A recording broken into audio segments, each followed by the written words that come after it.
आणि राष्ट्रवादी काँग्रेस शरद पवार पक्षाच्या विद्या चव्हाण सुद्धा आपल्यासोबत आहेत। विद्या चव्हाणजी, तुम्ही आता मला माहिती नाही हा व्हिडिओ तुमच्यापर्यंत पोहोचलाय का, पण सुनील तटकरे यांना छावा संघटनेचे नेते निवेदन द्यायला गेलेले होते आपल्या कृषी मंत्र्यांचा जो व्हिडिओ समोर आलाय त्या संदर्भात, आणि तिथे त्यांना मारहाण झालेली आहे राष्ट्रवादीच्या कार्यकर्त्यांकडून। आपली प्रतिक्रिया?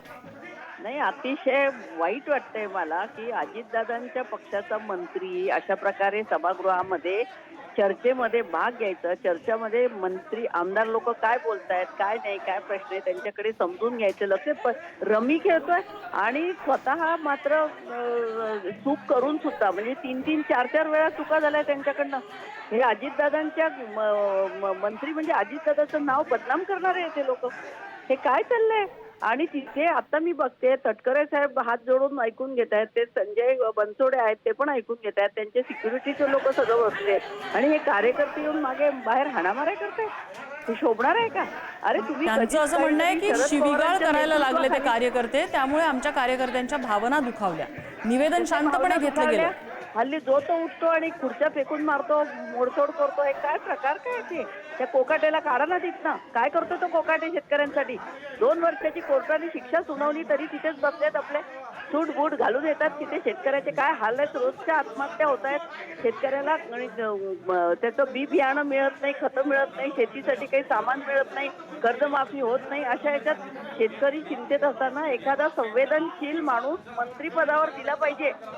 हे आत्ताच्या आत्ता ताबडतोब दादांनी केलं पाहिजे आणि त्या कोकाटेला तिथनं काढलं पाहिजे। तो लायकीचा माणूस नाहीये, शेतकऱ्यांचे प्रश्न त्याला समजत नाहीये, काही करत नाहीयेत कामं, आणि अशा वेळेस अशा माणसाकडे मंत्रिपद असणं म्हणजे हे चुकीचं आहे। आणि अशा प्रकारे राष्ट्रवादीच्या कार्यकर्त्यांनी संयम सोडून संविधानिक मार्गाने काय करता येते, मारामाऱ्या करणं, भले शिवीगाळ केली असेल, काहीतरी चर्चेतनं चिडून बोलले असतील, चालतं। माणूस जेव्हा संतापतो तेव्हा काहीतरी बोलतो, याचा अर्थ असं नाही की त्याला बोलण्याचा हक्क नाही आणि त्याला मारणं वगैरे हे बरोबर नाहीये, हे अगदी चुकीचं आहे। अशा प्रकारे म्हणजे जे शरद पवार साहेबांच्या तालमीत वाढलेले, ज्यांनी कृषी मंत्री म्हणून यशस्वी काम केलेलं आहे, जे शेतकऱ्याच्या बांधावर स्वतः जाऊन पाहणी करतात, शरद पवारांचा आदर्श मानणारे हे कार्यकर्ते एकेकाळी होते आणि हे अजितदादाला आपला नेता मानतात आणि अशा प्रकारे हाणामाऱ्या करतात। त्या हिंमत असेल तर त्या कोकाटेला मारा की जरा धरून। काय करतो कोकाटे? कसला मंत्री झालाय तो?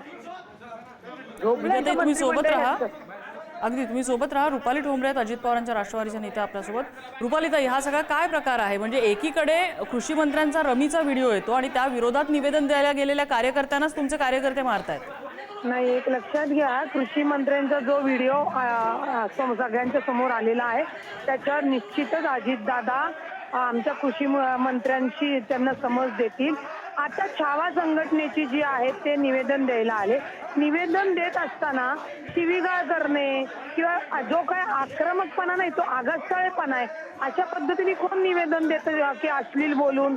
आणि त्याच्यामुळे त्यांनी त्या म्हणजे जो आगळसाळेपणामुळे जे काही निवेदन दिलेलं आहे त्याच्यामध्ये सुनील तटकरे साहेबांनी ते नम्रपणे स्वीकारलं, त्यांना नमस्कार केला, परंतु जी अश्लील शिवीगाळ किंवा जे अपशब्द वापरले त्याच्यावर आमचे कार्यकर्ते त्यांना आक्रमक झाले आणि त्याच्यावर ती रिएक्शन आहे।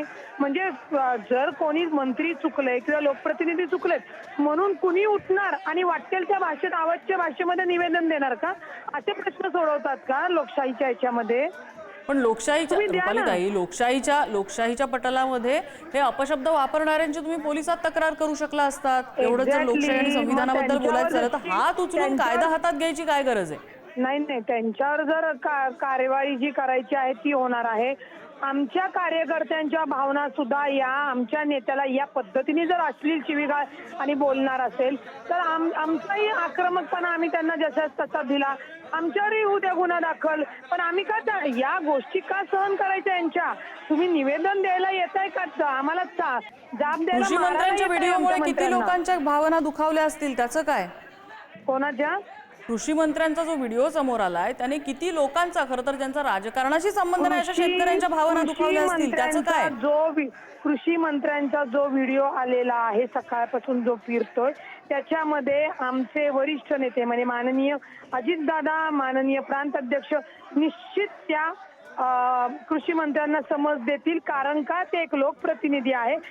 लोकप्रतिनिधींना चौकटीतच काम करावं लागतं, परंतु ते रम्मी खेळत होते म्हणून आमच्या प्रांताध्यक्षांकडे ही तुम्ही निवेदन देत असताना गलिच्छ भाषा, अश्लील भाषा वापरण्याचा अधिकार नाही दिलेला कोणाला. रुपालीताई, तुम्ही निश्चित सोबत राहा. प्रश्न मांडा. अगदी. विद्या चव्हाण आहेत आपल्यासोबत. विद्याताई, त्यांचं असं म्हणणं आहे की अजित पवार समज देतील, पण आज अजित पवारांना पुण्यात जेव्हा प्रश्न विचारला तर साधी प्रतिक्रिया द्यायला सुद्धा त्यांनी नकार दिला होता. तुम्हाला विश्वास वाटतो का योग्य कारवाई होईल असं? रुपाली ताई म्हणतायत ते ठीक आहे, ते त्यांच्या पक्षाची बाजू घेऊन बोलतायत, परंतु मला त्यांना एक सांगावं असं वाटतंय की या कोकाट्यांना समज देऊन समजणारे नाही आहेत ते.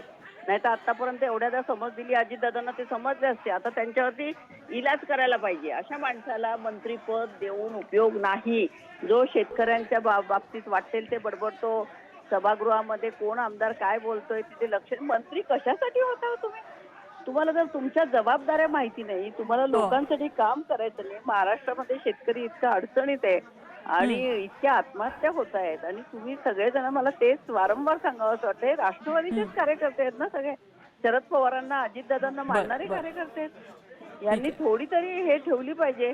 आता समजा काहीतरी रागारागामध्ये माणूस बोलला तर त्याचं आम्ही काही समर्थन करत नाही, पण हे हाणामारी करणं हल्ली राजकीय कार्यकर्ते. अगदी. कायदा हातात घेणं हे कधीही चुकीचं आहे. हिंसेची कुठेही हिंसेची वकील होऊ शकत नाही.